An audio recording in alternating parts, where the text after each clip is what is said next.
Kaka, kwanza pole kwa msiba. Asante sana, nashukuru Mungu. Na ningependa kufahamu jinsi ambavyo marehemu ulikuwa ukimfahamu, kwa sababu inadaiwa ni alikuwa msanii mwenzenu. Kiukweli sister ni alikuwa msanii na ndio sehemu pekee ambayo mimi nilimfahamu katika vikao vyetu vya kawaida na kwenye kazi. Na nature ni mcheshi, napenda kuongea, napenda kufurahi. Basi ndio madhira akamkuta kwa namna hiyo, lakini mimi ndio namna ambavyo ninamfahamu. Na kama unapata taarifa za ugonjwa wake, jinsi ambavyo alikuwa amefanya operation 24 na 25 alikuwa anafanya India, na watu wengi waliamini kabisa kwa kuwa kaenda India atarudi kaimarika na atarudi kwenye kazi zake. Neno lako? Kikweli na matukio mengi nimeona, lakini tukio la kijasiri sana katika maisha ya kawaida ambayo amekutana nalo ndugu yetu ni idadi ya operation na namna ambavyo alikuwa anaonekana. Najua Watanzania wengi wameguswa, wengine wamechanga paka fedha kipindi cha operation zote alipoanza paka leo.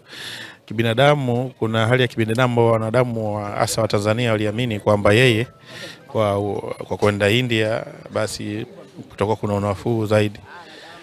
Lakini kwa bahati mbaya mwanadamu anapanga na Mungu naye anapanga, ameenda India amerudi sio yeye tena.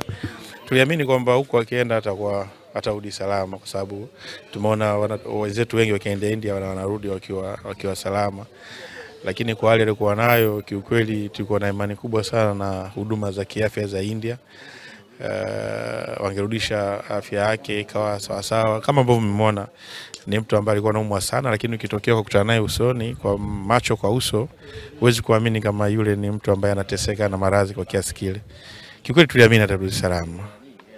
Neno lako ni lipi? Leo ni siku ngumu sana. Jana ilikuwa ngumu, lakini leo inawezekana ikawa ngumu zaidi, ambapo mwili utatolewa hapa muda sio mrefu kwa ajili ya kupelekwa msikitini kwa kuswaliwa, na baada ya hapo tumsindikize mpendwa wetu kwenye makaburi ya Kisutu. Neno lako kaka ni lipi? Mimi na neno moja mara nyingi nalirudia. Kila napoona ama kusikia taarifa ya msiba wa mtu anayekuhusu ama taarifa ya mwanadamu mwenzio ya msiba, yani kila taarifa ya msiba unayoipata, iwe ndugu ama la, ni unakumbushwa kwamba wakati wako na wewe unafika, kwa sababu wewe sio mpokea taarifa za misiba tu, ipo siku watu watapokea taarifa zako.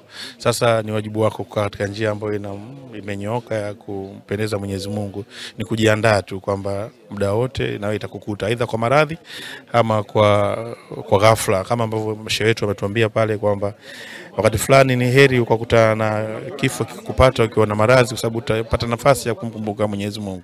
Lakini vipi kama itakupata ajali au kifo cha ghafla? Maana ni kwamba kuanzia sasa tujiandae na safari kumcha Mwenyezi Mungu kwa kila nukta ya maisha yako.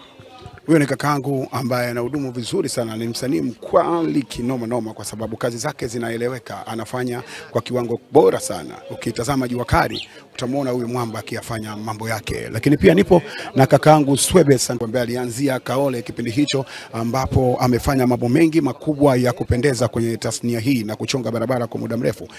Kakangu Swebe, habari yako kwanza na pole kwa msiba?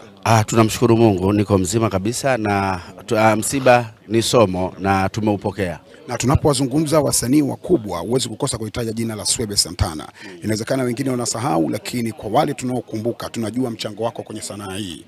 Tupo kwenye msiba, tunafahamu kwamba mwanadada huyu Hawa naye alikuwa kwenye tasnia, kwa maana ameingia kizazi kipya. Unamzungumziaje ulipopata taarifa yake ya kuumwa, taarifa yake ya kifo? Zaidi kwa sababu kasha tangulia mbele ya haki, sina zaidi ya kumwambia tu Mungu ampokee, lakini taarifa za kuugua kwake ni taarifa za muda mrefu sana, na bahati mbaya amehangaika sana kuitafuta tiba. Mara nyingi tulikuwa tunaona kwenye magrupu yetu ya wasanii kwamba jamani tumchangie mwenzetu, sasa hivi anatakiwa akafanya operation hivi. Kwa hiyo zile unaona namna ambavyo aliteseka kwa muda mrefu sana, na kila mmoja inapofika umauti, kila mmoja anatafuta engo ya kuongea.